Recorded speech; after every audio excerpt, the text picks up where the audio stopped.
السلام عليكم ورحمة الله وبركاته. الحمد لله وبه نستعين. أشهد أن لا إله إلا الله وحده لا شريك له، وأشهد أن محمدا عبده ورسوله، ونصلي ونسلم على هذا النبي الكريم سيد المرسلين وعلى آله وصحبه أجمعين. أما بعد، أيها المؤمنون اتقوا الله، أوصيكم وإياي بتقوى الله، فقد فاز المتقون. Muslimin dan muslimat, mudah-mudahan dirahmati Allah Subhanahu wa taala. Di dalam sebuah hadis an Anas bin Malik radhiyallahu anhu qala aghraba ammi Anas bin Nadhr radhiyallahu anhu an qital Badr فقال يا رسول الله غبت عن أول قتال قاتلت المشركين لئن الله أشهدني قتال المشركين ليرين الله ما أصنع. فلما كان يوم أحد وانكشف المسلمون فقال اللهم إني أعتذر إليك مما صنع هؤلاء، يعني أصحابه، وأبرأ إليك مما صنع هؤلاء، يعني المشركين. ثم تقدم فاستقبله سعد بن معاذ فقال يا سعد بن معاذ الجنة ورب النظر إني أجد ريحها من دون أحد. قال سعد فما استطعت يا رسول الله ما صنع. قال أنس فوجدنا به 89 ضربة بالسيف أو طعنة برمح أو رمية بسهم، ووجدناه قد قتل ومثل به المشركون فما عرفه أحد إلا أخته ببنانه. وقال أنس كنا نرى أو نظن أن هذه الآية نزلت فيه.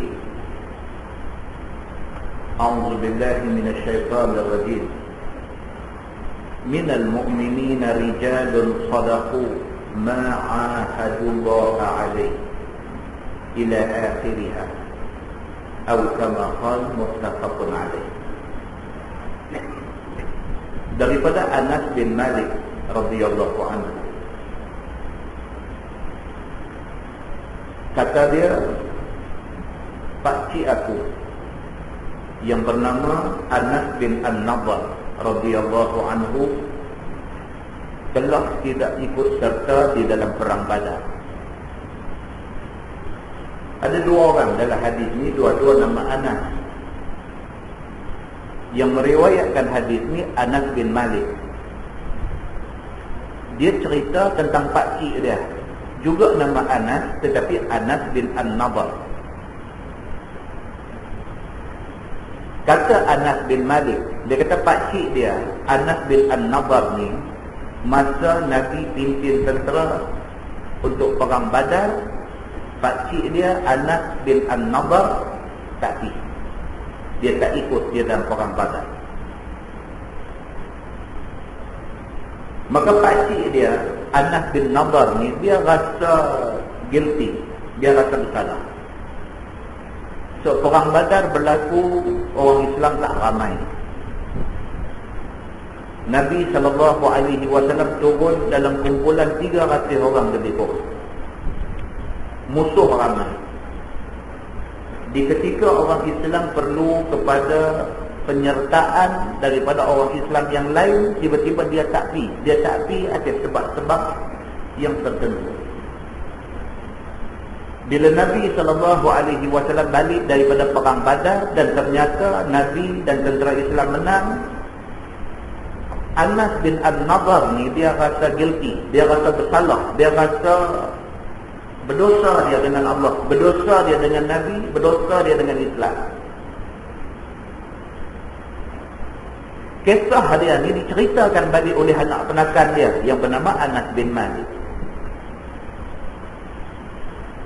Maka kata Anas bin An-Nadar, pakcik Anas bin Malik ni, kata dia kepada Nabi, dia kata, ya Rasulullah, ghibtu an awal qitalin qataltal musyrikin. Dia kata, ya Rasulullah, perang pertama yang berlaku dalam Islam adalah perang Badar. Aku tak pergi, dia kata. La innillahu ashhadani qitalal musyrikin la yarayanna Allahu ma asna. Dia kata depan Nabi, Anas bin An-Nadar ni, dia kata depan Nabi, dia kata, ya Rasulullah, kalaulah sekiranya Allah izinkan aku untuk perang yang akan datang ni, aku akan pastikan aku turun dan Allah boleh tengok apa aku nanti buat. Anda faham? Dia menyesal pasal dia tak pergi dalam perang Badar. Dia rasa bersalah sangat pasal dia tak pergi dalam perang Badar. Dia pergi jumpa Nabi. Depan Nabi dia bersumpah. Dia kata, ya Rasulullah, kalau lepas ni ditakdirkan ada lagi perang antara orang Islam dengan musyrikin, dia kata, aku tentu punya akan pergi. Dan Allah boleh tengok apa aku akan buat dalam perang tu. Cakap tu, cakap orang yang nak tebus kesalahan. Falamma kana yaum Uhud, Anas bin Malik kata, bila tiba perang Uhud, perang yang kedua, wal kashafal muslimun, ditakdirkan dalam perang Uhud yang kita dah baca 2 kali kuliah dah, bulan lepas dengan bulan sebelum tu.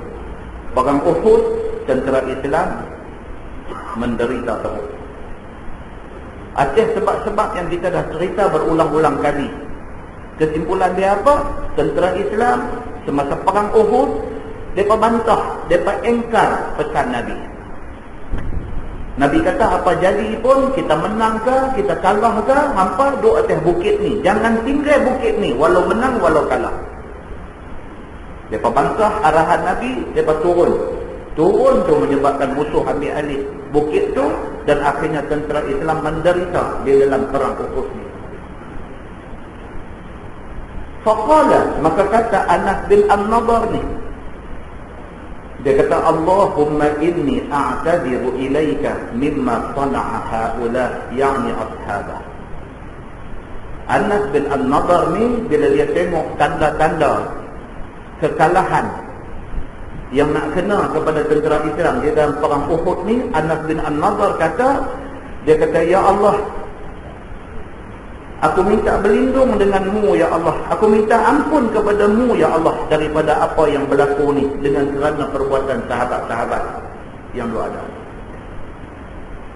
Bila dia tengok ni, tanda-tanda macam Islam nak kalah ni pasal apa? Pasal golongan ni engkar arahan Nabi. Anas bin An-Nadar, dia terus berdoa pada Allah. Dia kata, Allahumma inni a'tadiru ilaika mimma qana'a haula. Dia kata, ya Allah, aku minta kepadamu ya Allah, ampunkanlah semua yang terlibat di dalam perang ni atas kesilapan yang berlaku ni. Wa abra'a ilaika mimma sana'a haula. Ya Allah, dia kata, aku tidak campur dengan musuh yang buat jahat di dalam perang ini. Summa taqaddama, habis dia kata macam tu, dia marah ke depan. Tuan-tuan bayangkan ketika perang Uhud menunjukkan tanda-tanda tentera Islam nak kalah. Ketika sebahagian daripada sahabat yang terlibat di dalam perang Uhud ni dah bosan dah. Dah nak lari dah, kita baca bulan lepas. Mereka tinggal Nabi SAW dalam keadaan cedera. Berdarah di muka, di kening, gigi patah, jatuh pula dalam lubang. Dalam keadaan macam tu, sebahagian dia nak lari. Bila tengok keadaan macam tu, bunga-bunga kekalahan dia nak kena kepada orang Islam. Summa taqaddama Anas bin An-Nadar, dia pergi ke depan orang dia. Fastaqbalahu Sa'd bin Mu'adz. Tengah dia duk marah ke depan tu, dia berjumpa dengan Sa'ad bin Mu'adz, salah seorang sahabat Nabi yang juga bertahan di dalam perang yang nampak macam nak kalah. Bila dia jumpa saja Sa'ad bin Mu'adz ni, faqala, kata Anas bin An-Nadar ni, dia kata, ya Sa'd bin Mu'adz, al-jannah. Dalam keadaan duk pegang pedang, duk randuk pergi tu. Orang dah tak ada dah di depan. Dia duk randuk pergi lagi, duk cari musuh. Dia jumpa dengan Sa'ad bin Mu'adz. Dia kata dekat Sa'ad bin Mu'adz, dia kata, wahai Sa'ad bin Mu'adz, al-jannah. Dia kata, wahai Sa'ad, dia kata, syurga. Dia kata, wa rabbin nazar inni ajidu rihaha min duni Uhud. Kata Anas bin An-Nadar ni, dia kata, wa rabbin nazar, demi Allah Tuhan bapa aku An-Nadar, dia kata, inni ajidu rihaha min duni Uhud. Sesungguhnya aku dah boleh bau dah wangi syurga di Uhud ini. Tuan-tuan, dia dah main syekh lah. Waktu ada sebahagian orang lari, waktu orang cedera, waktu orang mati bergelempang ni, waktu tu dia nak pergi seorang dia. Pasal apa? Pasal dia ingat dia sudah buat salah perang Badar, dia tak ikut sama. Pasal apa? Pasal dia ingat dia sudah berjanji di depan Rasulullah selepas habis perang Badar. Dia kata, ya Rasulullah, kalau lagi sekali jadi perang lepas ni, Allah menjadi saksi. Tengok apa aku nak buat. Dengan berbekalkan, dengan berpegang kepada janji yang dia buat di depan Nabi SAW ni, dia taqaddama, dia pergi ke depan, dia jumpa siapa pun, dia kata al-jannah, al-jannah, al-jannah. Dia kata, sesungguhnya aku dah boleh cium bau syurga di Uhud ini. Faqala Sa'ad bin Mu'adz yang melihat Anas bin An-Nadar dukti dengan beraninya ni, maka berkata Sa'ad ni, selepas sahaja habis perang, dia pergi jumpa Nabi SAW. Dia report balik dekat Nabi. Dia kata, fanastata'tu ya Rasulullah ma sana'a. Sa'ad bin Mu'adz bila habis saja perang Uhud, ketika Nabi buat postmortem tentang peperangan ini, Sa'ad bin Mu'adz kata dekat Nabi, dia kata, ya Rasulullah, aku mengaku di depan Tuan. Dia kata, saya mengaku di depan Tuan, saya tak mampu buat macam mana yang dibuat oleh Anas bin An-Nadar. Saya berani turun dalam medan perang. Saya berani cedera parah luka kerana Islam ni. Saya berani, tetapi berani saya tak sampai macam mana beraninya Anas bin An-Nadar. Qala Anas, kata Anas bin Malik, anak penakan dia, fawajadna bihi bid'an wa thamanina darbatan bisayf aw ta'natan birumhin aw ramyatan bisahmin. Apabila selesai perang, kami kutip balik mayat-mayat sahabat-sahabat yang syahid ni. Kami jumpa mayat Anas bin An-Nadar ni.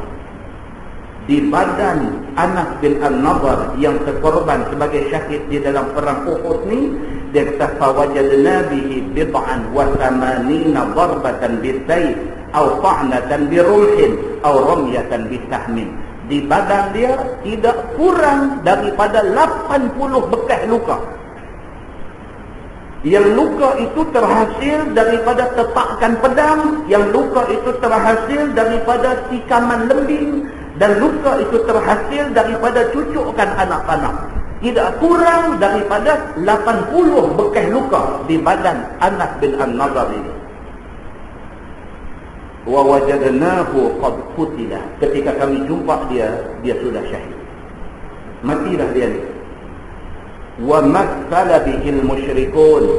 Bahkan kata Anas bin Malik lebih teruk lagi. Mayat pakcik dia Anas bin An-Nadar ini telah dirompong-rompongkan oleh orang-orang musyrik. Wa masalal musyrik itu maksudnya telah dirompongkan, telah dipotong-potong. Mana tempat yang teluk, telinga, hidung apa semua, dia potong-potong aja. Sudah saja dia sudahlah dia ni kena tekak, kena lembing, kena apa, tidak cukup dengan tu. Dia main round pula sekali lagi, dia tengok mana ada mayat orang Islam yang masih ada rupa, dia musnahkan rupa itu. فَمَا عَرَفَهُ أَحَدٌ إِلَّا أُخْتُهُ بِبَنَانِ. Dia kata tak ada siapa pun kenal mayat Anas bin An-Nadar ini melainkan saudara perempuan dia. Itu pun kenal tang jari dia aja. Tengok muka dah tak kenal siapa dah. Tengok badan yang luka ni dah tak tahu siapa dah. Adik perempuan dia main, dia tengok dia kenal jari abang dia. Dia kata ini mayat abang dia, Anas bin An-Nadar. Kata Anas bin Malik, dia kata kunna nara aw nadhunnu anna hadhihi al-ayah nazalat fi. Kata Anas bin Malik, anak penakan kepada Anas bin An-Nadar yang mati syahid ni, dia kata kami percaya turunnya ayat 23 surah Al-Ahzab ni berkenaan dengan dia. Allah berfirman dalam Quran, minal mu'minina rijalun sadaqu ma 'ahadullah 'alaihi ila akhir ayat. Turun ayat 23 surah Al-Ahzab, Allah Subhanahu wa taala berfirman, minal mu'minin, daripada kalangan orang yang beriman itu rijal, ada beberapa orang laki-laki, sadaqu ma 'ahadullah 'alaihi, yang membenarkan apa yang mereka janji dengan Allah. Dia janji di depan Nabi, dia kata kalau sekiranya jadi lagi perang selepas Badar ni, aku pasti turun. Allah sahaja menjadi saksi apa yang aku nak buat dalam perang tu. Dia janji dengan Nabi, bermakna dia janji dengan Allah Subhanahu wa taala. Anas bin An-Nadar menunaikan janji dia dengan Nabi dan dengan Allah Subhanahu wa taala. Dia syahid di sisi Allah Subhanahu wa taala. Muslimin dan muslimat yang dirahmati Allah sekalian. Dalam surah Al-Baqarah ayat 216 Allah berfirman, a'udzubillahi minasyaitonir rajim, kutiba 'alaikumul qital wa huwa kurhun lakum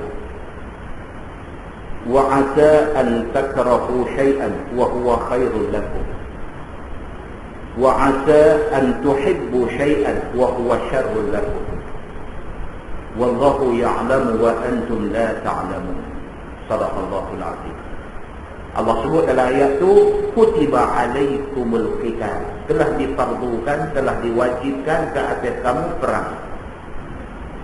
Bila sampai satu masa yang terkepit, kita tak ada pilihan melainkan perang, maka diwajibkan ke atas kita untuk berani berperang.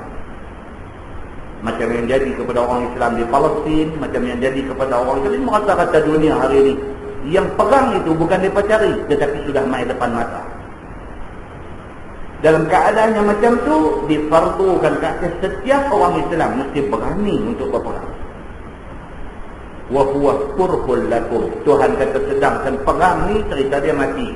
Mati ni satu benda yang tak disukai oleh manusia. Cerita nak mati ni manusia tak suka. Sakit teruk macam mana pun minta baik, minta panjang umur. Cerita mati ni ada di kalangan manusia ni, sebut kata mati dia kata tak sembang macam tu. Maknanya manusia mati ni kalau boleh tak ada sebut. Kamu dengar. Kalau boleh tak mau mati, itu maksud dia. Allah Subhanahu wa taala Tuhan yang menjadikan kita. Allah tahu perangai manusia ni, maka Allah kata wa huwa kurhul lakum. Mati dalam perang ini satu benda yang orang tak suka. Tuhan kata wa asa an takrahu syai'an wa huwa khairul lakum. Tuhan kata barangkali benda yang kamu tak suka tetapi dia baik bagi kamu. Tuhan bagi tahu dekat kita. Tuhan kata dalam hidup hamba ni kadang-kadang ada benda yang hamba tak suka, tapi itu baik bagi hamba. Manusia tak suka bangkit pagi-pagi, pergi senaman, pergi apa. Manusia tak suka, tetapi bangkit pagi itu baik untuk kesihatan manusia. Contoh yang kita buat. Ada banyak benda yang benda tu baik untuk kita tapi kita tak suka. Tuhan beritahu, dia kata wa'asa an takrahu syai'an wa huwa khairul lakum. Barangkali dalam hidup hangpa ni ada benda yang hangpa tak suka, tetapi ketahuilah benda tu baik untuk hangpa. Wa'asa an tuhibbu syai'an wa huwa syarrul lakum. Dan begitulah sebaliknya, Tuhan kata. Dalam hidup hangpa ni ada benda hangpa cukup suka, tetapi dia tak baik untuk hangpa. Ada benda yang manusia syok nak buat. Manusia syok cari harta. Manusia syok jadi kaya. Manusia syok benda-benda macam ni. Kadang-kadang tak baik untuk hangpa. Wallahu ya'lamu wa antum la ta'lamun. Tuhan kata Allah yang lebih tahu. Hangpa sebenarnya tak tahu betul-betul. Tuan-tuan, maksud dia apa tuan-tuan? Maksud dia apa yang Tuhan suruh kita buat itu baik untuk kita. Tuhan tahu. Yang kita ingat kata baik, kadang-kadang tak baik. Yang kita ingat kata tak baik, kadang-kadang baik. Tapi yang Allah kata baik, tentu baik. Mudah-mudahan mukadimah itu memberi manfaat kepada kita semua, insyaAllah. Kita menggunakan tafsir Nurul Ihsan jilid 1. Nurul Ihsan jilid 1, muka surat 145. Muka surat 145. Kita masih lagi di dalam tafsir surah Ali Imran. Tafsir surah Ali Imran. Kita sambung muka surat 145. Dia kata dan turun pada segala yang mati syahid pada perang Uhud tentang ahwal asy-syuhada. Ini berkaitan dengan mukadimah kita tadi. Ayat yang kita nak baca ni dia kata ayat yang nak menceritakan tentang orang mati syahid. A'udzubillahi minasyaitonir rajim. وَلَا تَحْسَبَنَّ الَّذِينَ قُتِلُوا فِي سَبِيلِ اللَّهِ أَمْوَاتًا. Dan jangan kamu sangka segala orang yang dibunuh pada perang sabilillah di Uhud itu mati. Tuhan kata. Jangan ada di kalangan manusia ni sangka duk ingat kata orang mati syahid tu mati. Tuhan kata. Tetapi bal ahya'un 'inda rabbihim yurzaqun. Tetapi mereka itu sebenarnya hidup di sisi Tuhan mereka. Bahkan bukan setakat hidup, direzekikan mereka itu daripada buah-buahan syurga. Tentang Allah Subhanahu wa taala sebut dalam Quran. Ini ayat Quran yang kita baca ni, ayat Quran. Allah kata apa? Mana-mana orang yang syahid di dalam perang sabilillah, nampak mata kasar mereka mati, tetapi Tuhan kata dah, mereka tak mati. Bal ahya'un, bahkan mereka ini hidup. Bukan setakat mereka ni hidup, yurzaqun, mereka masih menerima rezeki daripada Allah. Dia kata roh mereka itu pada dalam segala burung yang hijau. Ini sabit daripada hadis yang sahih. Tuan-tuan buka dalam Sahih Bukhari pun ada, tuan-tuan buka dalam Sahih Muslim pun ada. Menceritakan orang yang mati syahid ini, roh mereka Allah hantar main burung hijau. Roh itu dibawa oleh burung hijau ni keluar masuk dalam syurga suka hati sehinggalah tiba hari kiamat itu. Bagaimana keadaan dia hanya Allah yang mengetahui. Kita tak usah duk hurai pandai-pandai, kita tak usah duk agak macam tu macam ni, tak usah. Ini Allah Subhanahu wa taala sebut dalam Quran, Nabi sebut dalam hadis yang sahih. Kita dengar dan kita percaya habis. Cuma sepakat ulama tafsir mengatakan mereka hidup di alam lain, bukan hidup di alam dunia. Pasal apa tuan-tuan? Ulama tafsir kata macam tu, pasal di kalangan orang kita ni kadang-kadang dengan percaya khurafat ni macam-macam. Pak mati, dia tu kata ni hampa baik-baik sikit, seminggu ni pak duk ada lagi lah rumah ni. Yang ni tahu. Orang kita ni, yang kata orang kita ni, dia kata baik-baik sikit, dia kata dalam seminggu ni buat hormat sikit, pakai bagi elok sikit, apa bagi elok, pak duk ada lagi lah rumah ni. Tak ada benda. Mati, habis cerita dia. Roh dia ke hadrat Allah Subhanahu wa taala. Cuma roh orang yang mati syahid ni disebut di dalam hadis sahih mengatakan depa duduk di dalam burung hijau. Wallahu a'lam, apa bagaimana keadaan dia Allah lebih mengetahui. Baik. Terbang burung-burung itu di dalam syurga di mana-mana tempat yang dikehendakinya. Ini dia ambil daripada intipati hadis sahih. Firman Allah, farihina bima atahumullahu min fadlih wa yastabshiruna billadzina lam yalhaqu bihim min khalfihim. Maka suka mereka itu dengan barang yang diberikan Allah kepada mereka itu daripada kurnianya, dan mereka itu suka dengan segala mereka yang tiada menghubung dengan mereka itu daripada kemudian mereka itu, yakni daripada saudara mereka yang mukmin di dalam dunia. Itu dia.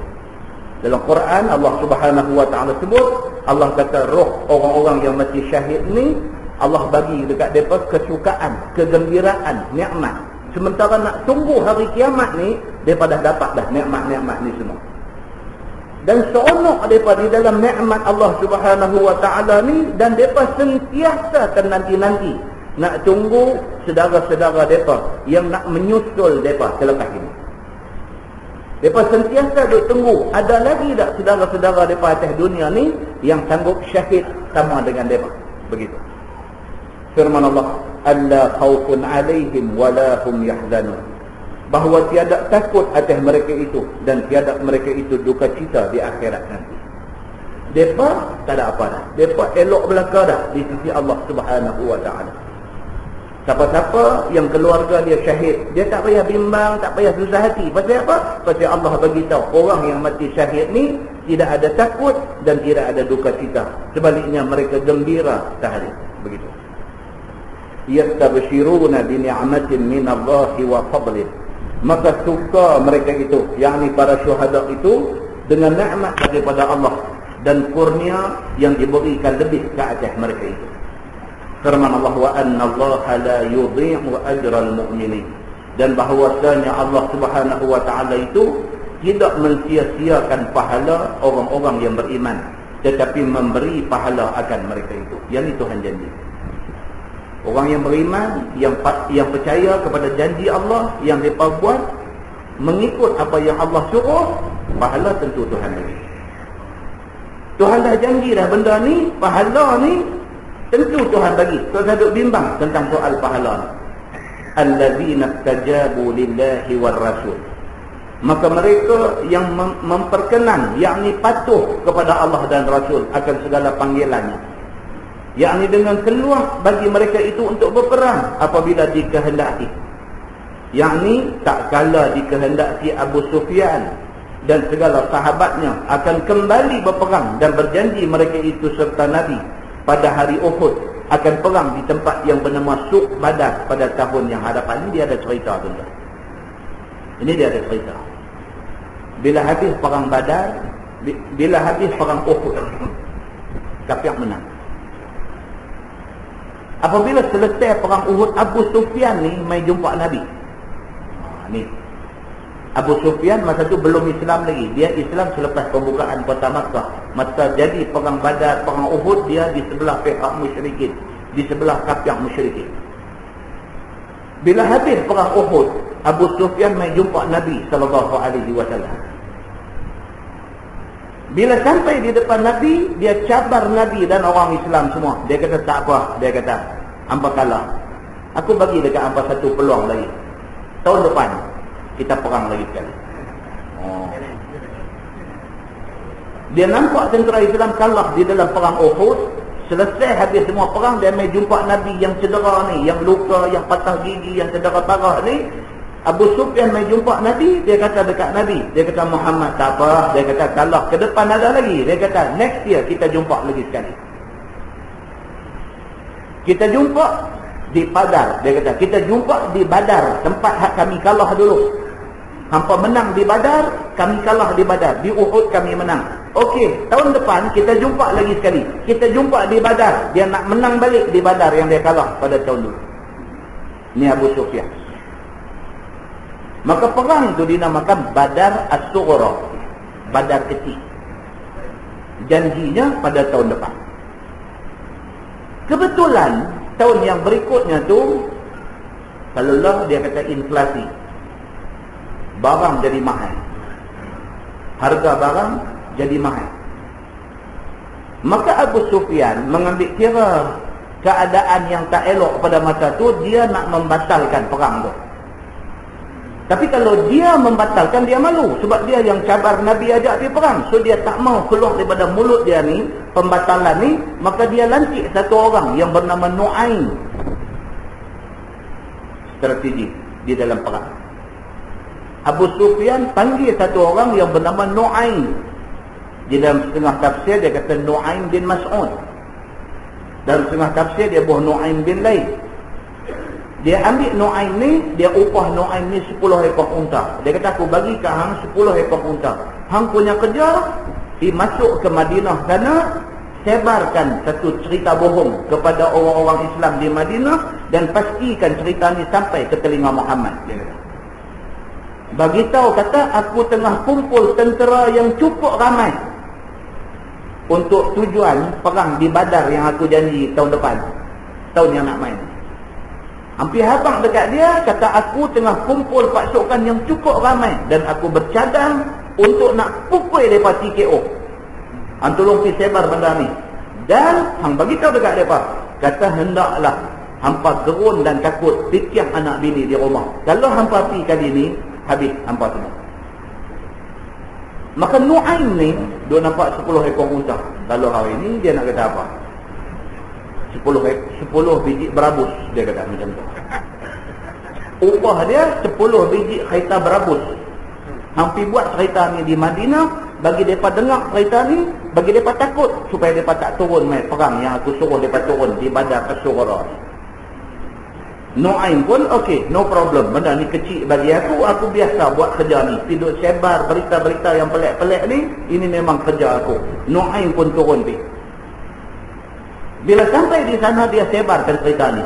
Bila dia sebar, memang trend tu daripada dulu sampai kiamat, trend ni ada. Orang yang sama'una lil kadhib, dalam Quran kata, orang yang suka dengar benda bohong ni.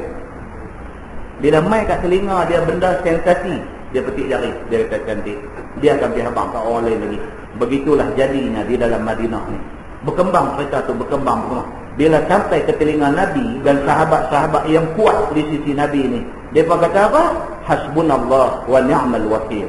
Mereka kata, cukup bagi kami Allah jadi pelindung kami, dan kami sekali-kali tak takut kepada apa-apa. Kami pasti akan turun. Kami tak kira Abu Sufyan nak omeh berapa ramai pun. Sudah jadi macam mana. Ini cerita yang berlaku. Dan Nabi SAW pada hari yang dijanjikan, Nabi pimpin satu pasukan tentera turun pergi ke Badar. Tunggu Abu Sufyan tak main dengan orang-orang dia. Kebetulan berhampiran dengan Badar itu ada satu kawasan dia panggil Suk Badar. Dia panggil satu market orang menyaga di Badar ni. Maka tentera Islam bila dah sampai perang tak jadi, mereka menyaga di situ. Dan akhirnya mereka balik. Satu, mereka selamat kerana perang tak jadi. Yang kedua, mereka bawa balik untung besar. Disebutkan cerita ni di dalam Al-Quran. Tak lagi kita baca. Dengar macam betul kata cerita ni, kita baca Quran. Quran menceritakan tentang benda ni. Sinopsis dia saya buat tadi. Itu adalah summary kepada cerita yang disebutkan di dalam Al-Quran ni. Baik, cuba tengok apa jadi. Dia kata di situ, maka Nabi SAW pun dicabar oleh Abu Sufyan untuk kembali turun berperang di tempat yang bernama Suk Badar. Dia kata pada tahun hadapan.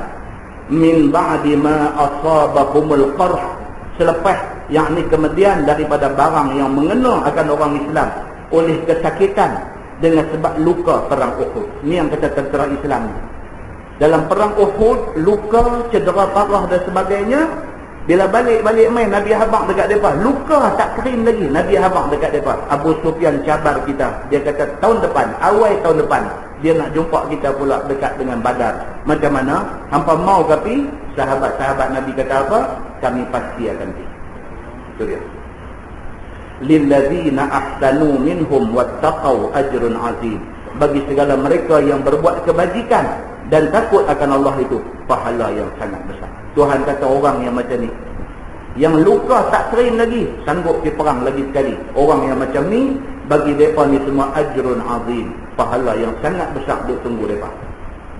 Allazina qala lakumun nas, ni dia nak cerita. Maka segala mereka yang berkata bagi mereka itu oleh manusia, manusia itu ialah Nu'aim bin Aswad al-Asja'i. Nu'aim sama, cuma dalam hadis dia ada sebut Nu'aim bin Mas'ud. Dalam setengah kitab tafsir dia kata Nu'aim bin al-Aswad al-Asja'i. Innan nasa qad jama'u lakum fakhshawhum. Dia cakap benda ni kepada orang-orang Islam di Madinah. Bahawasanya manusia iaitu Abu Sufyan dan geng dia sesungguhnya telah menghimpunkan mereka itu bagi nak melawan kamu wahai Muhammad. Tentera yang cukup banyak, mereka nak menghabiskan akan kamu semua. Dia pergi habaq dulu. Dia kata ni, yang Abu Sufyan cabar hampa nak turun jumpa di Badar As-Sughra ni, hampa hati-hati. Sebab aku dapat tahu Abu Sufyan himpun orang cukup ramai. Tujuan dia apa dia? Bila hampa turun, sekali dia nak pukul hampa pergi habis. Tak ada dah orang Islam di dalam dunia ni. Dia habaq dulu. Maka supaya takut olehmu akan mereka itu. Tujuan dia pergi habaq itu supaya orang Islam takut nak pergi perang dengan Abu Sufyan dan tentera kafir musyrikin Makkah ni. Dan jangan kamu pergi di Badar As-Sughra itu. Jangan pergi ke Badar As-Sughra itu, yang mana dijanjikan oleh Abu Sufyan supaya nak berperang di sana itu. Maka datang ketakutan. Diupah Nu'aim ini dengan 10 ekor unta. Dia beritahu. Dia ni makan upah 10 ekor unta. Maka dia pun pergi buat cerita bohong ni. Suruh dia kata perkataan tadi ni, perkataan yang kata innan nas qad jama'u lakum fakhshawhum. Sesungguhnya Abu Sufyan duk himpun orang ramai dan depa nak habiskan orang Islam semua. Dia pergi habaq benda tu. Fazadahum imana.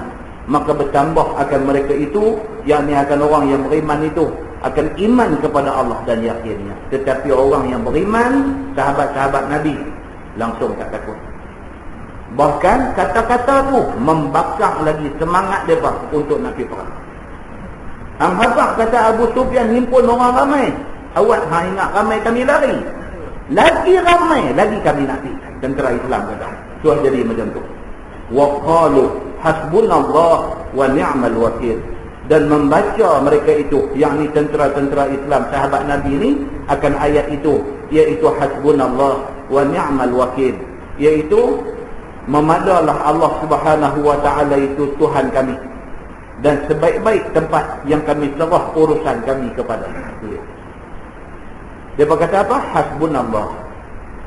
Bagi kami cukup Allah saja. Kami tak bimbang benda lain. Wa ni'mal wakil. Dan Allah itulah sebaik-baik kuasa yang kami nak serah segala urusan kami. Menang kalah Allah yang akan tentukan. Turun kami tetap turun. Dia berkata. Maka keluar mereka itu serta Nabi SAW 1,500 orang. Itu dia. Kut kata cerita tu menakutkan daripada. Mai cerita kata Abu Sufyan ni himpun ramai orang nak kalahkan Islam, turun 1,500 orang. Dan Abu Sufyan keluar sampai di tempat yang bernama Murrul Zahran. Maka patah balik ke Mekah serta 2,000 Quraisy. Sampai di tempat tu takut, mereka yang takut patah balik ke Mekah, tak jadi nak perang dengan Nabi. Ketika datang ketakutan, dan Allah adalah serta dengan sahabat Nabi itu tijarah. Dia kata sahabat Nabi yang turun nak berperang di tempat yang bernama Badar As-Sughra, tempat yang dicabar oleh Abu Sufyan ni, mereka turun berserta dengan barang perniagaan, tijarah. Mereka bawa barang perniagaan, maka jual beli mereka itu di sana. Maka dapat laba untung mereka itu. Firman Allah, fanqalabu bi ni'matin minallah wa fadlin.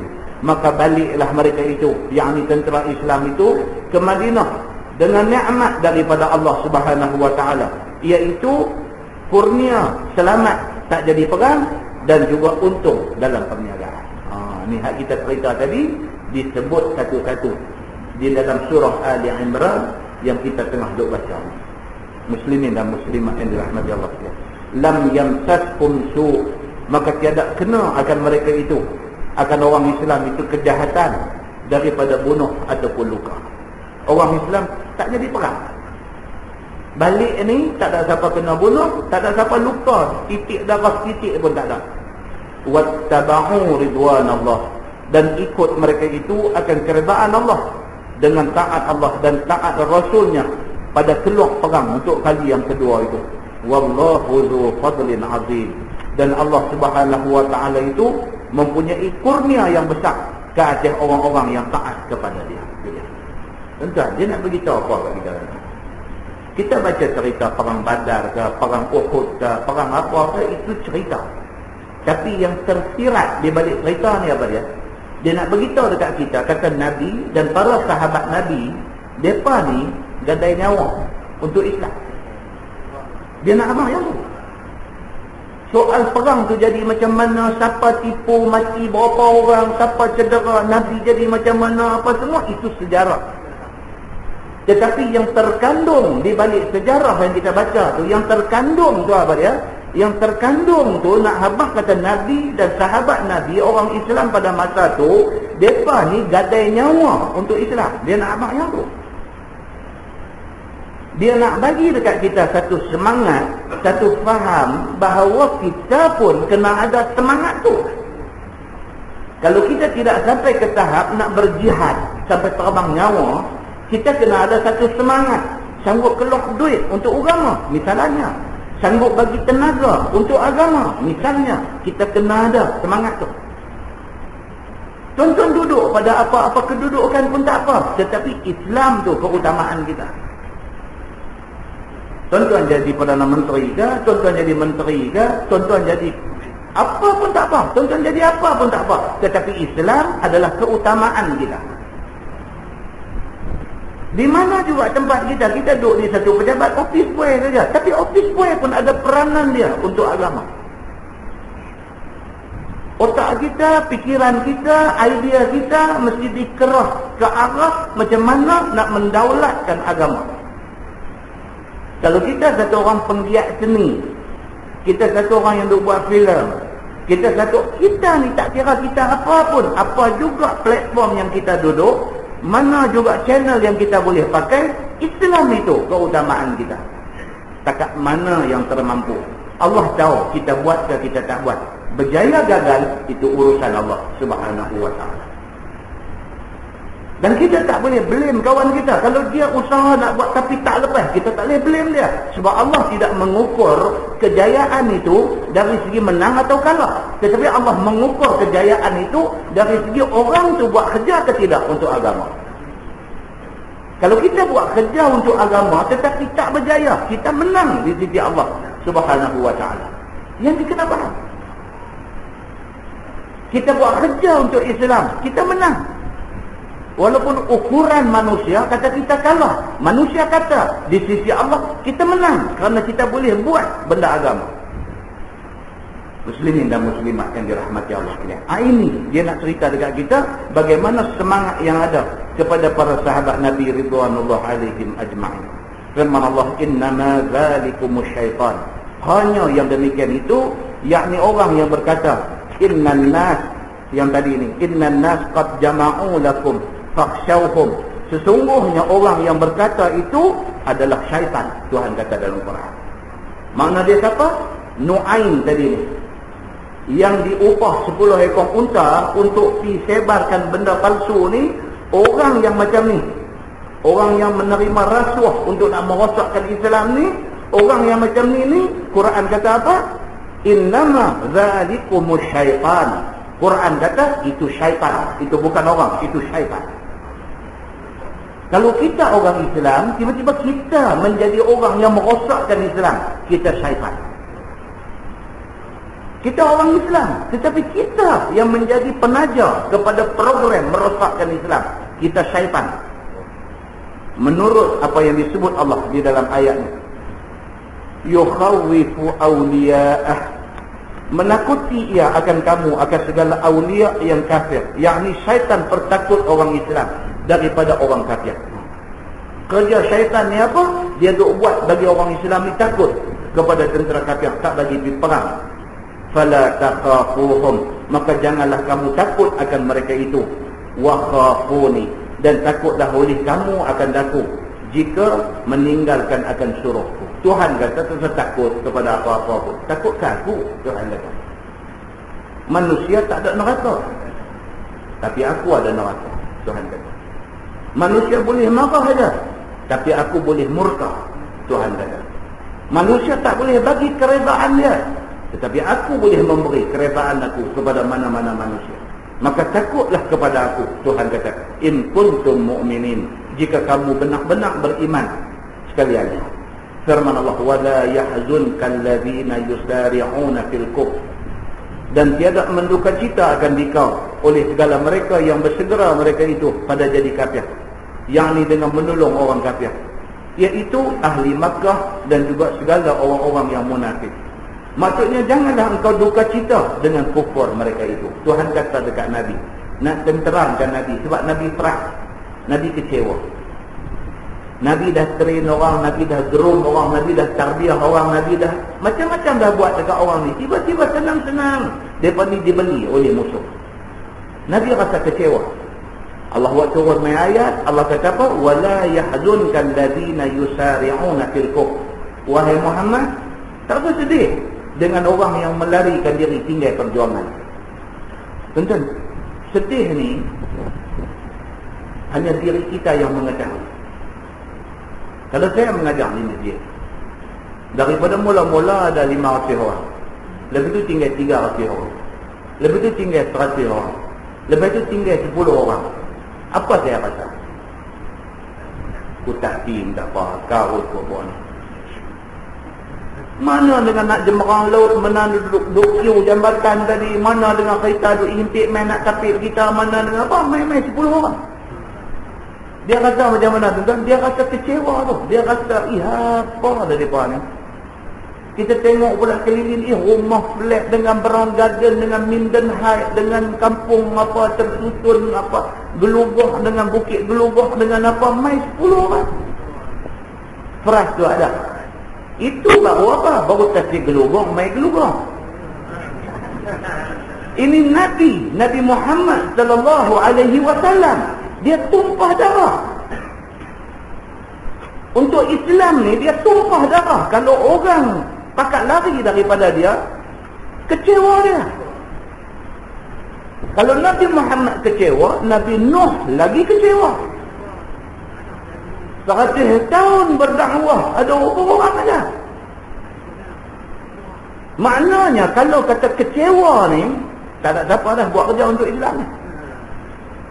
Kita buat kerja untuk Islam, kita kurang masa di rumah, kita dengan anak bini pun masa kurang. Kita korban punya banyak, tiba-tiba tak dihargai. Kekecewaan tu hanya diri kita dengan Allah saja yang tahu. Bukan saja tidak dihargai dari segi orang tak main, bahkan kita rasa penghargaan tu tak ada apabila kita dicemuh. Nabi Nuh alaihi salam buat kerja untuk Islam, untuk agama Allah. Orang kata dia gila. Tuan-tuan boleh bayang tak dia buat kerja ni yang Allah suruh? Tidak cukup dengan orang yang beriman ni sikit, diuji pula anak bini pun tak mau ikut. Tidak cukup dengan anak bini pun tak mau ikut. Sebahagian besar orang pula kata di dunun, hang gila. Tengah padang pasir yang nak terima hujan pun susah, hang pergi buat kapal. Ini kerja apa? Ini kerja orang gila. Kalau nak bercakap tentang kecewa, kalau nak bercakap tentang frustrated, kalau nak bercakap, memang orang yang buat kerja Islam ni, dia terdedah kepada benda-benda ni semua. Nabi Muhammad sallallahu alaihi wasallam pun melalui benda ni. Maka Allah buat turun ayat. Allah kata wala yahzunka allazina yusari'una fil kufr. Wahai Muhammad, Allah kata, dan tidak mendukacitakan dikau oleh segala mereka yang bersegera mereka itu pada jadi kafir dengan menolong orang kafir, iaitu ahli Makkah dan segala munafik. Hak tak mau ikut ni, penduduk Mekah sebahagian besar tak mau ikut. Nabi Fras, hak ikut tiba-tiba jadi munafik. Lagi sekali Nabi Fras. Muslimin dan muslimat yang dirahmati Allah. Untuk contoh yang lebih dekat, kita kata kita ni, tuan-tuan, kemarin hari ibu. Kemarin hari ibu, TV ni saya tengok kemarin sampai pagi tadi pun apa, ada sembang 2-3 orang pagi ni sebelum tolong pergi kerja main tengok sah. Dia sembang pasal ibu. Dia buka panggilan ni untuk orang telefon ni untuk nak luahkan perasaan. Anak nak luahkan perasaan betapa cinta dia pada ibu pun boleh. Ibu nak telefon nak meluahkan perasaan tentang dia dan anak dia pun boleh. Saja tentang kita dengar benda-benda ini adalah apa dia kata? Dia kata celah-celah kehidupan. Dalam hidup manusia ni dia ada 1001 cerita. Ibu yang kecewa dengan anak, anak yang tak tahu lah dunia ni tak tahu nak abang benda. Satu ibu yang daripada mengandung ni, pagi tadi punya dia interview perempuan-perempuan ni yang mengandung nak beranak, dia pergi di hospital bersalin di klinik ibu dan anak. Dia pergi interview, kakak ini kakak anak yang keberapa nak lahir ni? Dia kata anak yang kedua, anak yang ketiga. Apa kakak boleh bagi tahu sempena hari ibu ni? Dia kata saya banggalah kerana saya dipilih oleh Tuhan untuk jadi ibu. Dia kata, kakak saya nak tanya kakak, bersalin ni sakit tak kakak? Oh, dia kata bagi saya satu saja, bila saya bersalin, sakit bersalin yang saya tanggung ni menginsafkan saya tentang sakitnya mak saya waktu bersalin kami semua. Dia perempuan, dia melahirkan anak, dia melalui itu kesakitan melahirkan anak tu, dia ingat satu benda. Dia kata aku ada 7 beradik. Dia kata mak aku bersalin 7 kali. Dia kata mak aku bersabung nyawa nak keluar 7 anak ni, aku baru lahir anak kedua. Cinta kasih kepada ibu tu dia main. Apa budak-budak yang hari ni tahu tentang sakit mak dia nak beranak kat dia sampai dia menyakitkan hati mak dia hari ni? Ni budak-budak hari ni tak dengar cakap ni, apa dia tahu tentang sakit mak dia? Mak dia sakit nak bagi dia terbit keluar tu, dia tambah lagi bagi sakit hati mak dia hari ni. Kita ingat benda ni tuan-tuan. Muslimin dan muslimat yang dirahmati Allah sekalian. Saya nak bawa tuan-tuan kepada apa? Kepada perasaan mak yang melahirkan anak yang sakit sabung nyawa nak beranak anak seorang ni, yang kemudiannya anak ni menyakitkan hati dia. Betapa kecewanya dia. Itu saja satu kisah di masjid mana kita ingat dah itu ni. Satu sahabat mai ke rumah. Mai cerita, saja nak meluah aja. Nak cerita, dia kata abang dia kahwin dengan satu perempuan. Lepas kahwin dengan perempuan tu, kira terus tak balik rumah mak dia. Yang kemudiannya sampai beranak pinak, ada anak 3 orang. Anak 3 orang pergi duduk satu tempat, kira tak ambil tahu dah orang tua ni. Pasal apa? Semata-mata kerana bini dia tak suka dekat mak mentua, tak suka dekat mak dia. Sayang bini tak suka, tak apa, kita duduk, kita terus balik rumah orang tua ni. Allah Subhanahu wa ta'ala Tuhan Maha Besar, yang main di rumah dia ni adik dia. Dia bukan seronok apa yang menimpa abang dia, tapi dia nak cerita juga kat kita apa yang jadi ni. Dia nak cerita dia apa benda yang berketui dalam hati dia, yang dia tak cerita benda tu jadi duk tak lepas, dia tak tahu. Dia mai dia nak abang yang tu. Dia kata, Ustaz, Allah Subhanahu wa ta'ala Tuhan Maha Besar, dia kata abang saya sakit mata. Start dengan sakit mata tu, dia jadi mata macam nak tersembai keluar tu. Lepas tu buta tak nampak. Lepas buta tak nampak, dia main melarat macam-macam sampai tak boleh bangkit. Duduk tidur keras kejung macam rumah. Doktor kata kena penyakit saraf.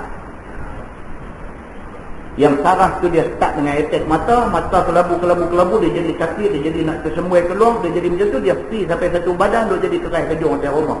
Bini buat apa?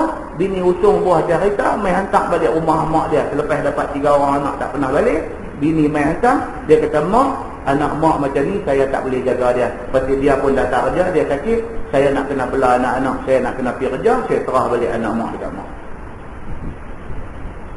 Yang kata ibu ni tuan-tuan, dia nak jadi kuliah hari ibu pula malam ni. Yang kata ibu ni tuan-tuan, yang kata ibu ni, menantu yang dah buat kat dia macam ni, bukan kidnap dah, hijack anak dia. Dah anak dia jadi, tak tahu dah jadi apa, dah suara pun tak keluar, dah apa, hantar balik mai kat dia, dia terima tuan-tuan. Ayak mata belenang, terima anak dia. Sampai hari ni, yang si adik ni, mereka cerita kat dia, mak saya ada jaga dia. panjang umur pula. Saya dengar pun jadi tu dia jadi ketat. Itu dua lah, satu ketat, yang kedua ayam dapat tak main lagi. Kan bila sama tu bawa ayam depa berkeluar mai cepat sikit. Muslimin dan muslimat yang dirahmati Allah sekalian. Apa dah nak cakap tuan-tuan ni yang kata mak ni. Mulut dia kadang-kadang cakap lebih kurang kat kita. Kita kecil hati tak ada apa tuan-tuan. Kalau dia kecil hati, leceh kita susah. Mak ni, dia pun manusia. Kadang-kadang ada lah atas sifat dia sebagai manusia ni. Kadang-kadang ada lah satu dua benda yang kita rasa dia tak patut cakap, tapi dia cakap. Apalah kita ni nak ambil berat sangat dengan ucapan mak kita yang sekali dua ni. Kalau kita bercakap dekat macam tu dekat dia sekali pun, kita tanggung dosa di depan Allah. Muslimin dan muslimat yang dirahmati Allah. Kekecewaan tu, macam mana satu ibu kecewa, tetapi nama kata anak dia terima juga. Macam mana Nabi-Nabi ni kecewa dengan umat dia, tapi atas nama umat dia sayang juga. Muslimin dan muslimat yang dirahmati Allah sekalian. Firman Allah, innahum lan yadurrullaha syai'an. Bahwasanya mereka itu, yakni orang-orang yang belot daripada Islam ni, tiada memberi mudarat mereka itu akan dikau wahai Muhammad sesuatu pun, dan hanya mereka mudarat akan diri mereka sahaja. Orang yang tak dengar Nabi, yang bantah Tuhan ni, Nabi tak ada mudarat apa, Tuhan lagi tak ada mudarat apa, dia memudaratkan diri dia. Firman Allah, yuridullahu alla yaj'ala lahum hazzan fil akhirah. Menghendaki Allah bahawa tiada bagi mereka itu, yang dibagi orang yang belot tadi, bahagian syurga di akhirat nanti. Tuhan senang saja. Hang tak mau dekat Islam? Hang tak mau Quran? Hang tak mau petunjuk daripada Nabi? Tak mau? Tak mau, okey. Akhirat itu tak ada syurga untuk hang. Itu aja. Cara Tuhan deal dengan manusia ni, dengan hamba dia ni macam tu aja. Tuhan tanya aja, betul hang tak mau Islam? Betul hang tak suka dengan Quran? Betul hang tak boleh terima Nabi Muhammad? Betul ke? Betul ke? Betul tak apa. Tuhan kata akhirat itu tak ada syurga tuan. Tak ada syurga tuan-tuan. Maksud dia apa? Kita di neraka. Sebab di sana dua saja, wa imma syurga wa imma neraka. Maka di atas dunia ni sama ada terima Islam ataupun tolak Islam. Itu saja. Muslimin dan muslimat yang dirahmati Allah sekalian. Walahum azabun azim. Dan bagi mereka itu azab yang sangat besar di akhirat itu, iaitu neraka. Innal ladzina ishtaraw al-kufra bil iman lan yadurru Allah syai'an. Bahwasanya segala mereka yang membeli mereka itu akan kufur dengan buang iman. Tiada memberi mudarat mereka itu akan Allah satu pun dengan sebab kufur mereka itu. Tuhan kata siapa yang di atas dunia ni buang Islam, ambil kekufuran, Tuhan tak ada rugi apa. Tuhan kata beranak mai jadi orang Islam elok dah, beranak disambut dengan azan di telinga. Daripada kecil-kecil lagi duk atas hendui, mak duk dudui ni, mak duk dudui la ilaha illallah, la ilaha illallah. Daripada kecil-kecil ni, besar-besar cerdik kecil hantar dah pergi mengaji Quran. Pergi dah umur berapa hantar pergi sekolah harap petang pula lagi. Punyalah duk buat macam ni. Satu itu dia abang kamu dia mak dia kata saya nak tinggal Islam, saya nak masuk Kristian.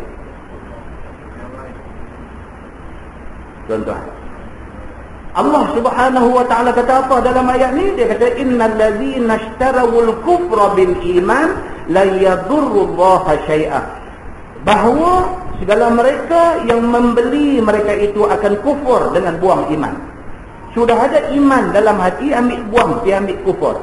Siapa yang buat kerja macam ni tidak memberi mudarat mereka itu akan Allah, akan suatu pun atas kufur mereka itu. Dia pasti jadi kufur tu Tuhan sikit pun tak ada nak ujian.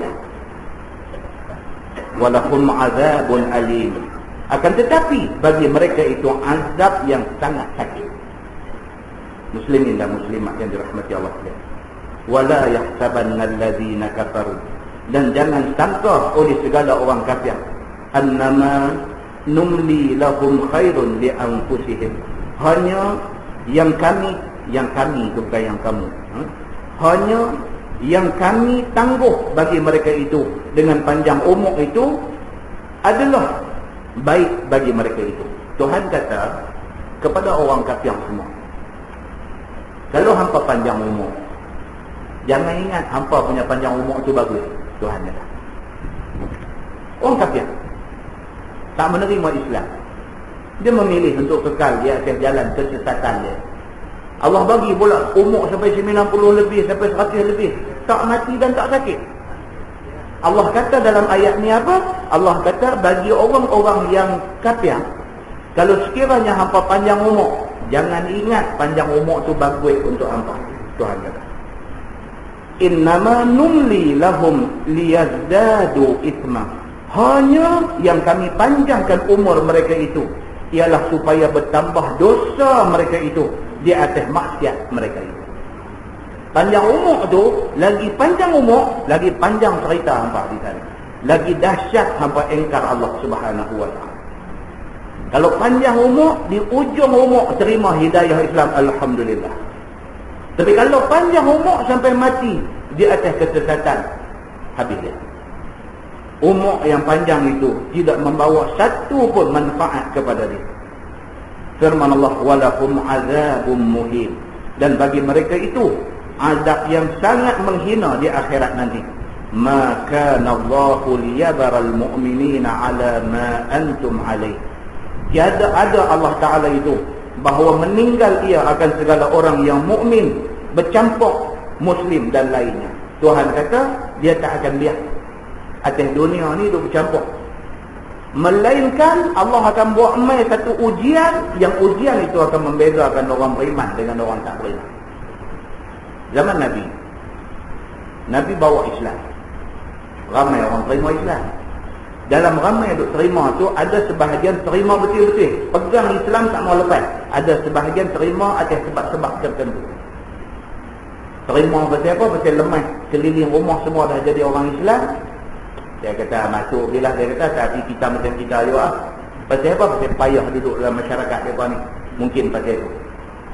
Ataupun dia terima ni pasal dia mula-mula macam percaya Islam. Bila dia masuk-masuk dia tak dapat kepahaman yang sepenuhnya, dia jadi macam nak lawan Islam balik. Ada juga macam tu. Ada yang masuk Islam ni kerana kepentingan tertentu.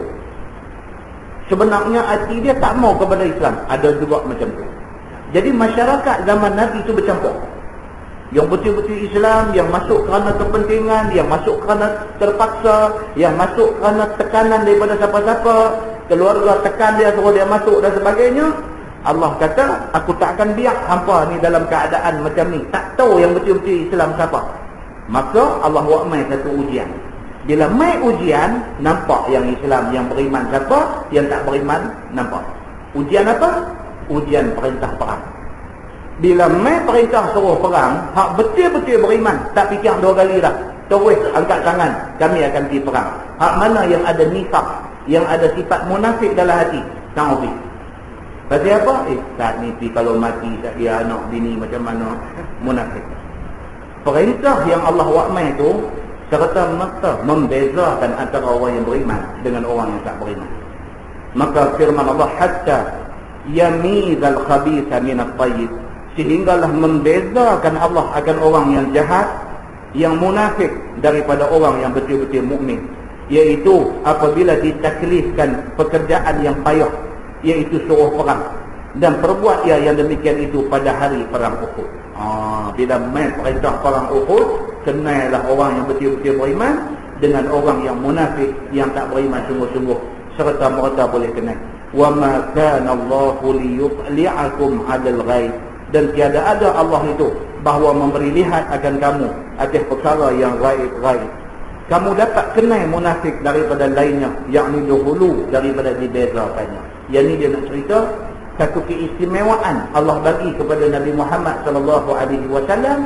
Nabi Muhammad dia kenal orang munafik. Masuk main mujamalah. Mujamalah ni maksudnya bermanis-manis dengan Nabi. Masuk main cakap ni macam mana dia ni supporter kuat Nabi. Macam dia orang yang support Nabi kuat. Tapi dia munafik. Bila habis dia bercakap, Nabi pun entertain dia, Nabi layan dia. Bila dia bangkit, pusing keluar, Nabi kata dekat sahabat semua, Nabi kata itulah munafik zaman kita. Nabi kenal. Kenalnya Nabi kepada munafik ni, ayat ni bagi tahu. Apa dia? Dia kata tadi, wa ma kana Allahu liyutli'akum 'alal ghaib, dan tiada ada Allah itu memberi lihat akan kamu wahai Muhammad perkara yang gaib. Iman ataupun munafik, benda gaib, benda yang tengok tak nampak. Tapi Nabi SAW dia boleh kenal antara iman, antara orang yang beriman dengan orang yang munafik. Kamu dapat kenal munafik daripada lainnya, yakni dahulu daripada dibedakan. Sebelum turun perang, Nabi dah kenal dah siapa munafik, siapa mukmin. Tak begitu. Walakinna Allah yajtabi min rusulihi man yasha. Dan tetapi Allah Subhanahu wa taala pilih daripada segala rasulnya itu mereka yang dikehendaki, maka memberi ketahui akan dia akan yang gaibnya, seperti mengetahui Nabi Muhammad sallallahu alaihi wasallam atas hal orang-orang yang munafikin. Itu dia. Allah pilih untuk kenal orang munafik dengan orang yang beriman. Nabi kenal. Itu sebab tuan-tuan, kadang-kadang Nabi ni walaupun dia kenal, tapi atas sifat Nabi sebagai orang baik ni, dia suka bagi peluang kepada orang munafik ni. Kod-kod orang munafik boleh berubah. Maka tak heran tuan-tuan, Nabi beberapa kali terkena. Nabi beberapa kali terkena. Nabi pernah terkena dengan Yahudi. Nabi bukan tak tahu Yahudi siapa. Nabi bukan tak tahu perangai Yahudi. Tapi Nabi pernah terkena dengan Yahudi. Mereka panggil Nabi, pergi makan di rumah mereka. Nabi pergi, tiba-tiba mereka racun Nabi. Nabi kena racun sampai luruh rambut. Ini adalah hadis ada cerita. Nabi kena racun dengan Yahudi ni sampai luruh rambut. Bila sikat dia raw jatuh rambut, bila sikat dia raw jatuh rambut. Sehinggalah Allah Subhanahu wa taala hantar malaikat mai di sisi Nabi.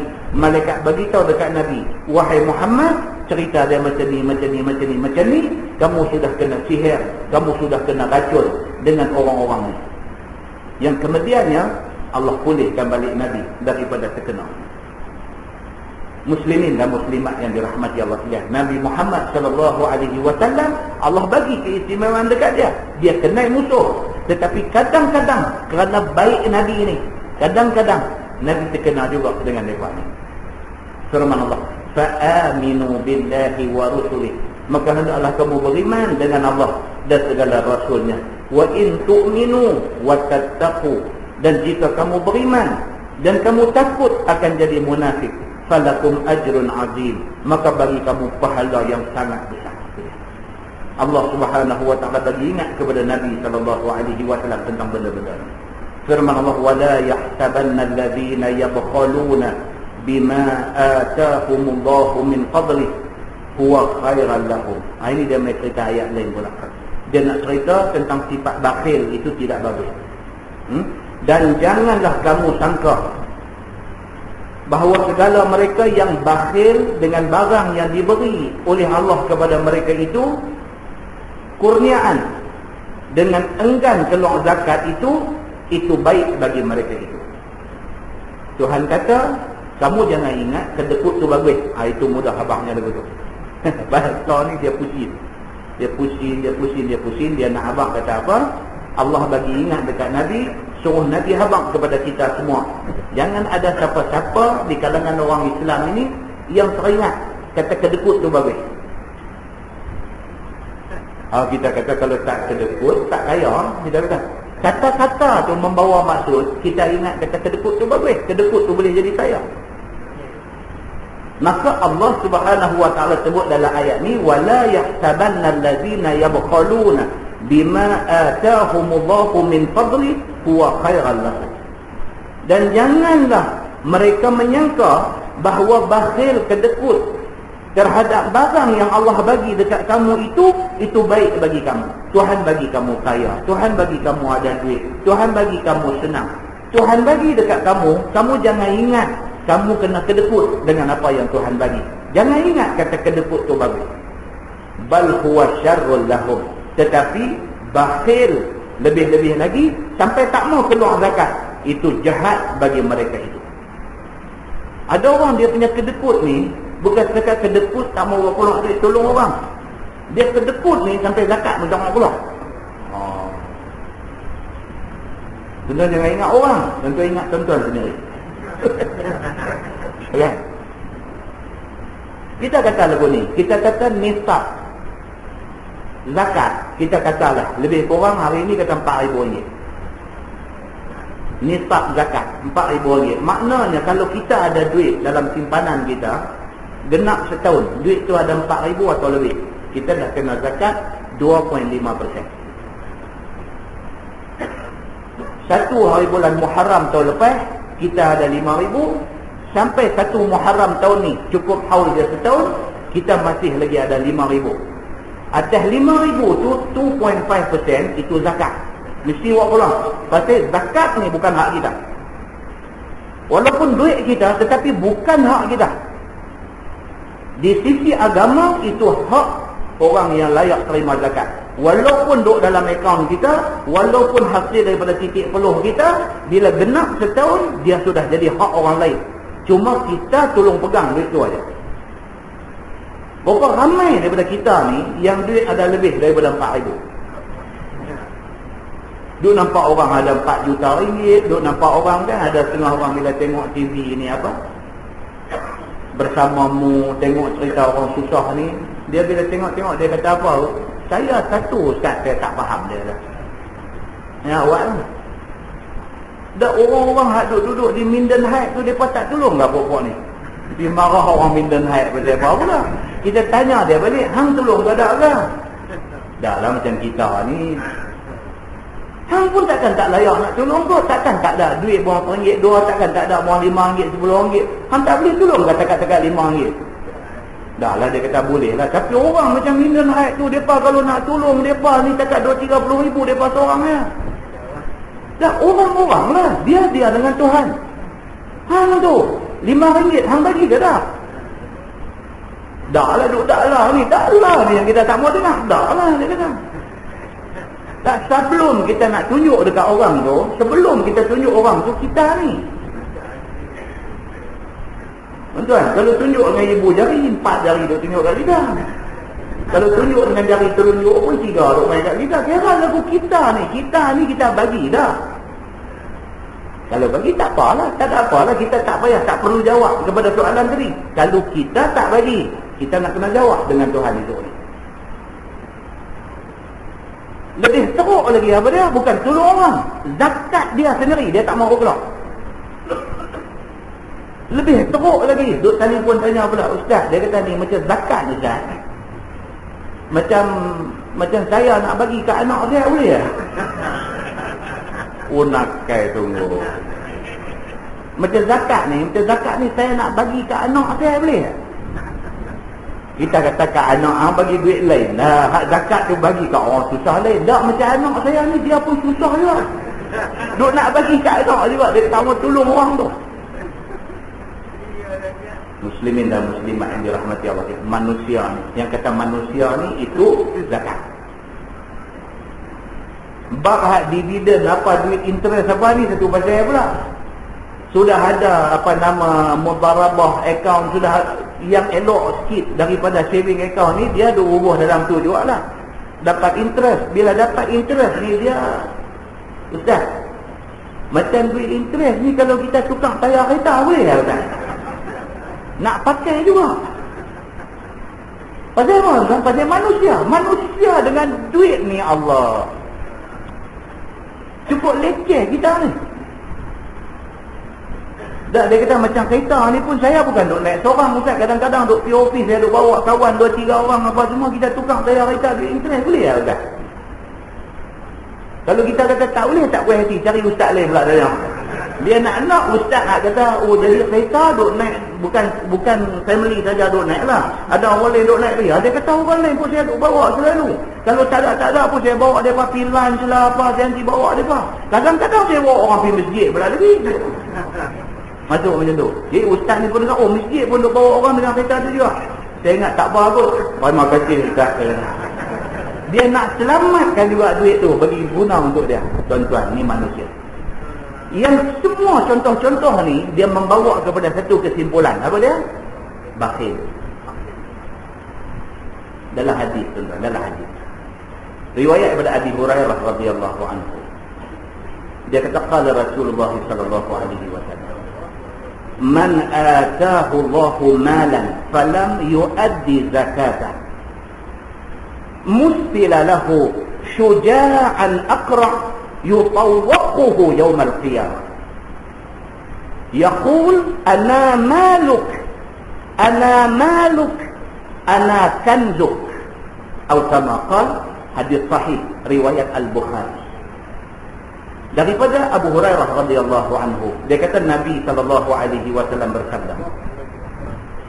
Nabi kata, siapa yang Allah bagi dekat dia sedikit harta, man ataahu Allahu malan, siapa yang Allah bagi ke dia sedikit harta, falam yuaddi zakatah, cukup syarat kena keluar zakat, tapi dia tak bawa keluar zakat, mustila lahu syuja'an aqra, maka di hari akhirat esok, harta yang dia tinggal masa hari mati dia tu, harta yang dia himpun, yang dia tak buat keluar zakat tu, harta yang dia tinggal pada hari dia mati itu, dijelmakan harta tu dalam bentuk ular yang cukup besar.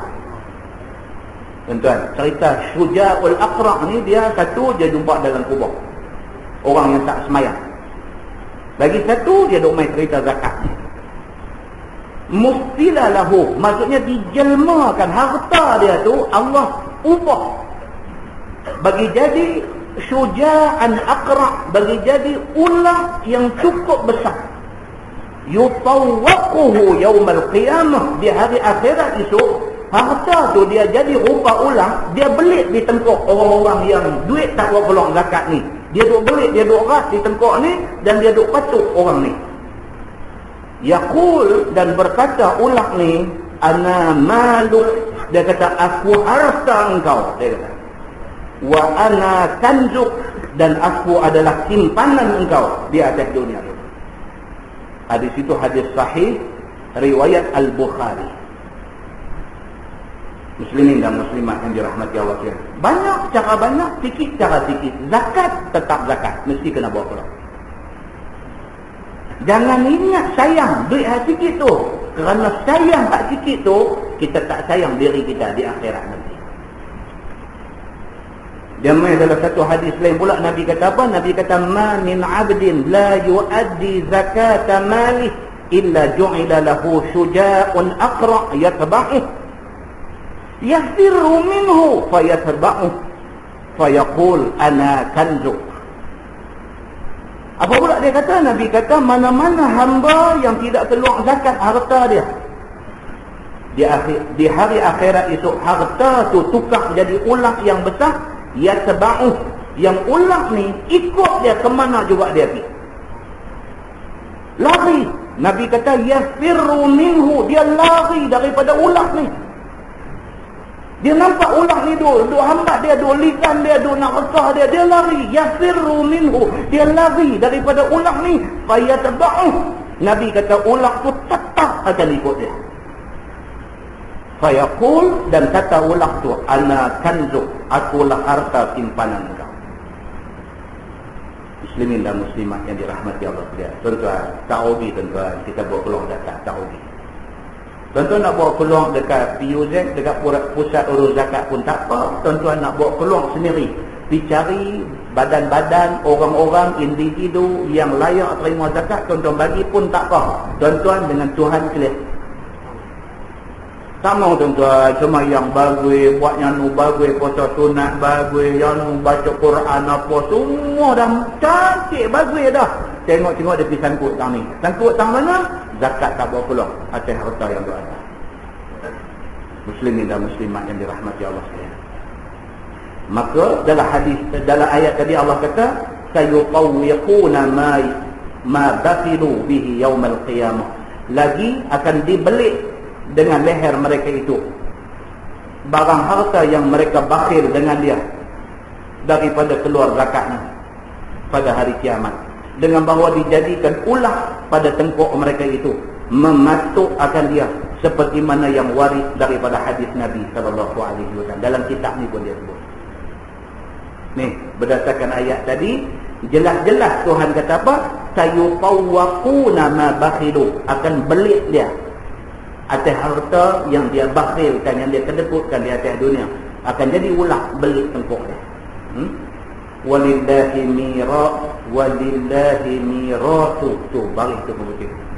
Walillahi mirasu, so kemudian baris lepas, walillahi mirasus samawati wal ard, dan bagi Allah itu pesaka 7 lapis langit dan bumi, kemudian daripada fana binasa ahli kedua.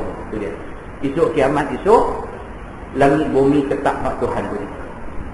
Law ni hak Tuhan punya, tapi Tuhan bagi kita tumpang duduk di atas bumi ni. Tuhan bagi kita tumpang duduk. Esok bila dia mai kiamat esok ni, Tuhan ambil balik langit dan bumi. Hak jadi hak Tuhan balik.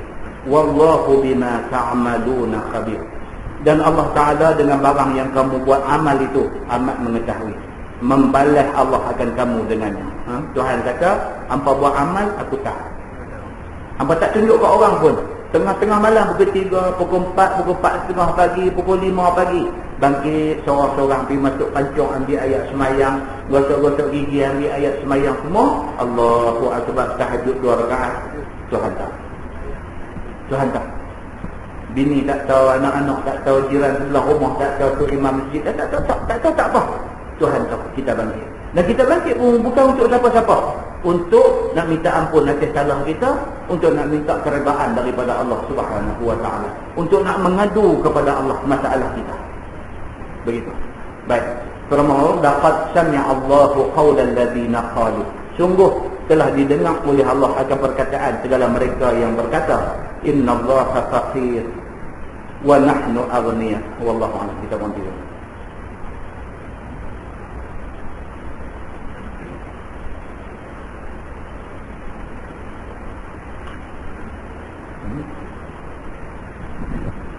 Sikit lagi lah kita baca. Sikit lagi. Dia stesen dia lepas tu sikit lagi.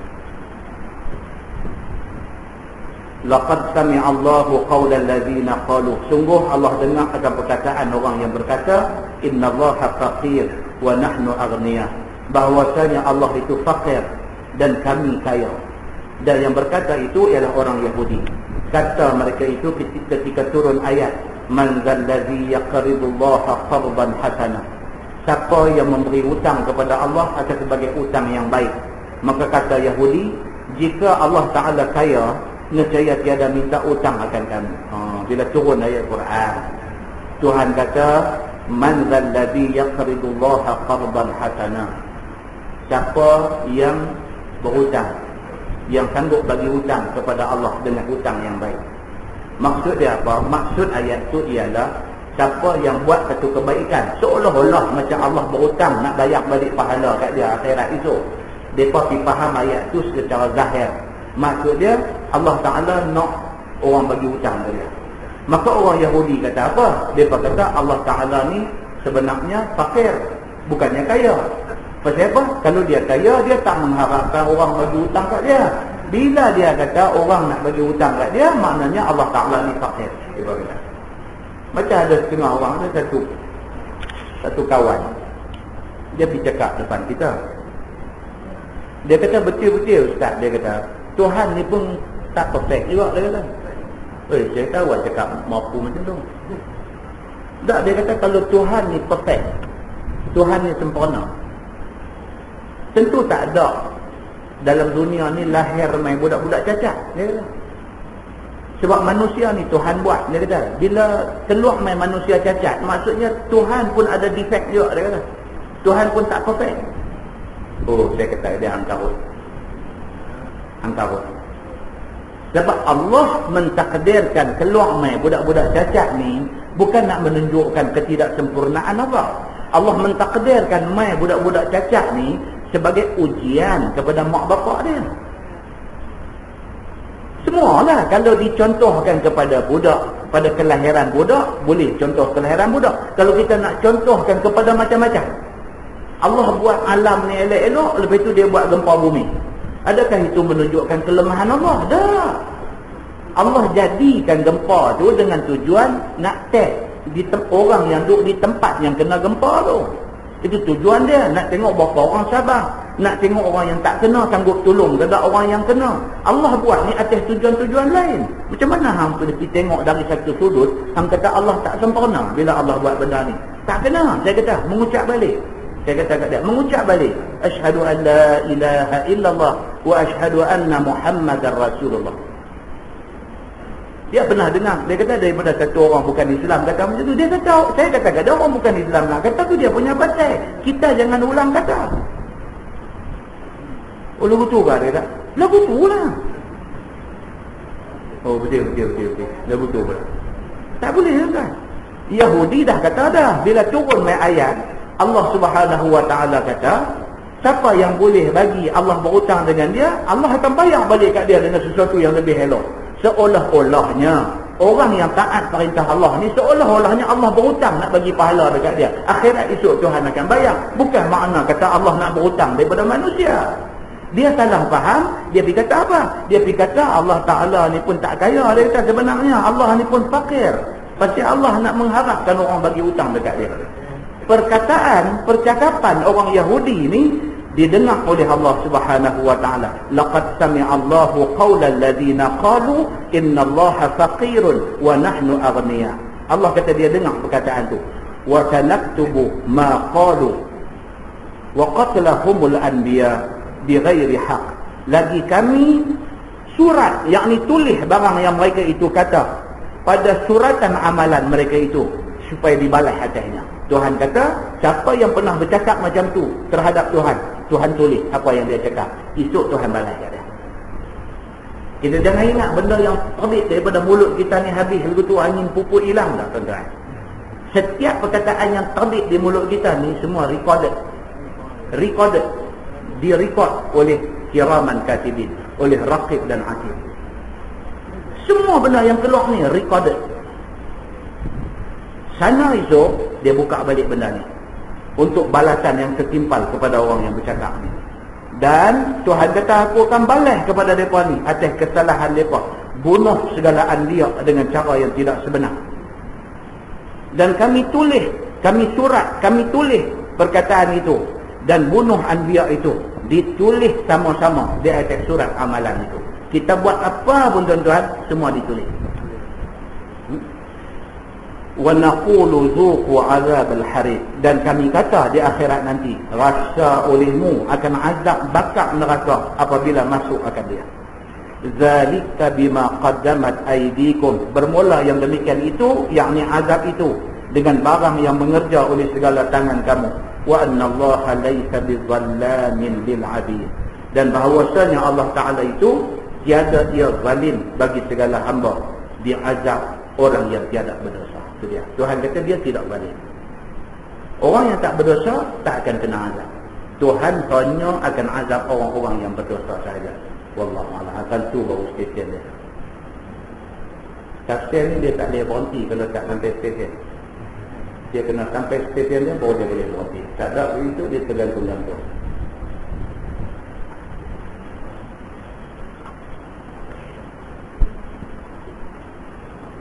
Wallahu a'lam. Pengumuman bulan depan kuliah kita ada 3 saja. Jelutong pun tak ada bulan depan. Jelutong pun tak ada, sebab dia jatuh dalam cuti sekolah.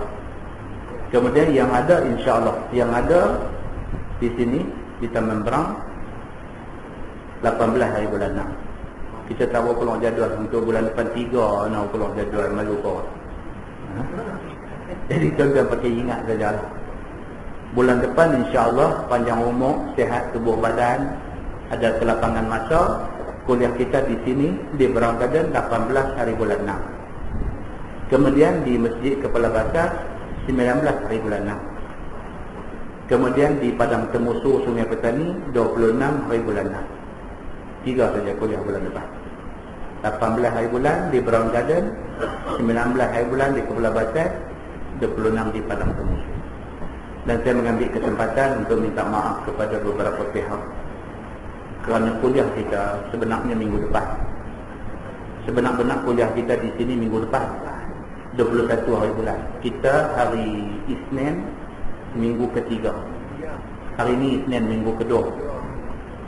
Atas kesilapan teknikal, kita sudah ditulis minggu ni. Jadi saya pun tak notice sebenarnya. Jadi 2-3 hari lepas sahabat call, SMS masuk kuat kat saya.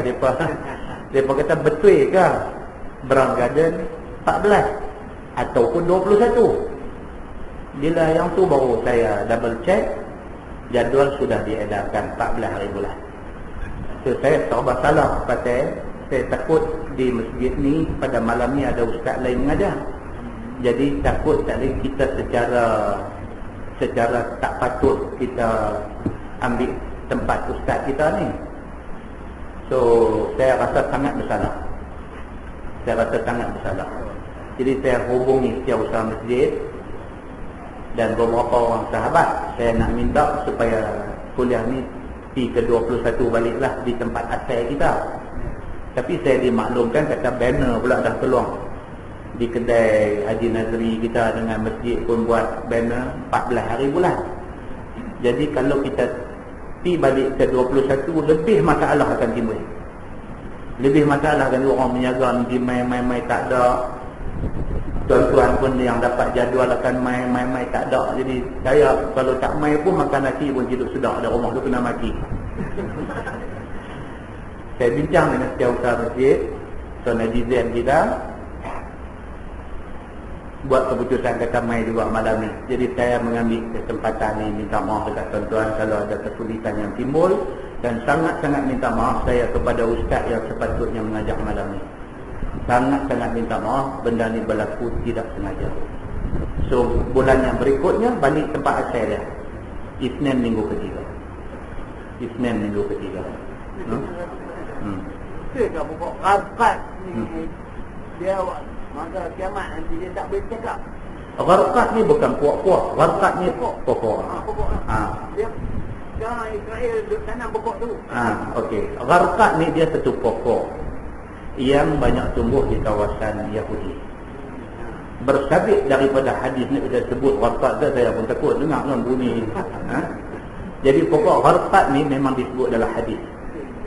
Disebut dalam hadis dia akan bercakap menjelang kiamat.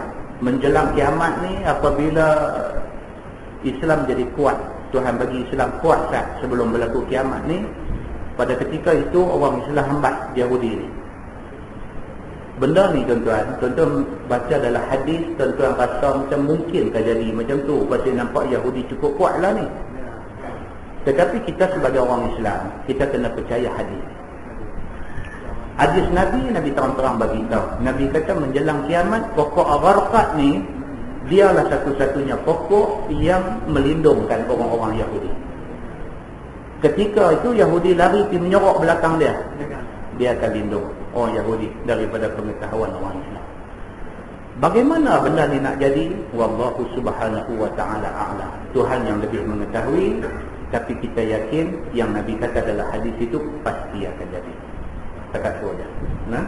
Wallahu a'lam. Yang baik itu daripada Allah, yang tak baik itu silap saya. Kita tangguh dengan tasbih kafarah dan suratul Hasr.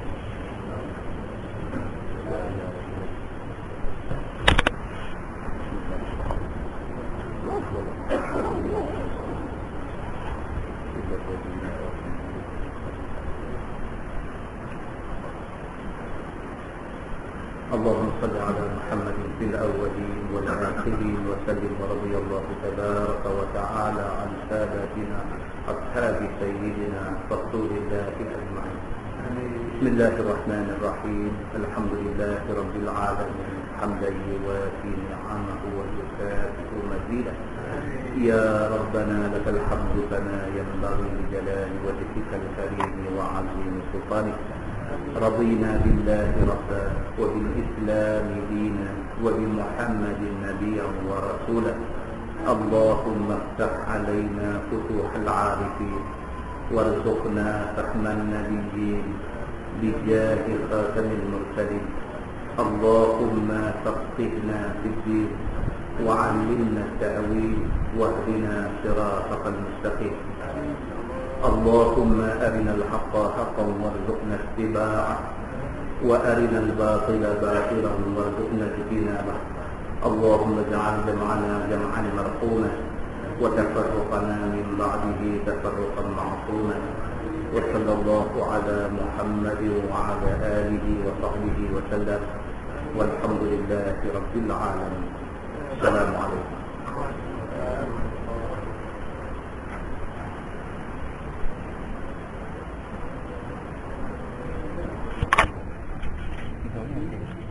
Yeah.